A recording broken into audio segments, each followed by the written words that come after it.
नमस्कार, मी पंजाब तक. आज आहे 3 जुलै 2025 आणि मी माझ्या शेतामध्ये सोयाबीनच्या शेतामध्ये 25 जूनला ही पेरणी केलेली होती. पाहू शकता कशी जर्मिनेशन झाले, कशी उगम शक्ती झालेली आणि या ठिकाणून महाराष्ट्रातल्या शेतकऱ्याला अंदाज येणार आहे. आज आहे 3 जुलै 2025.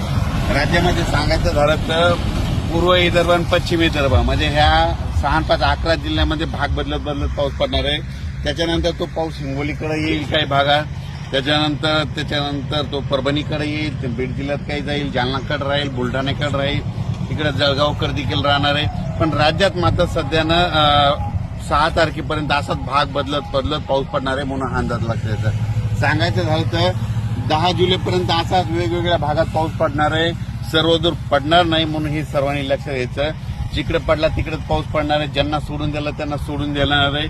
म्हणून जशी शेतीची कामं करायची वेळ असेल तशी तुम्ही शेतीची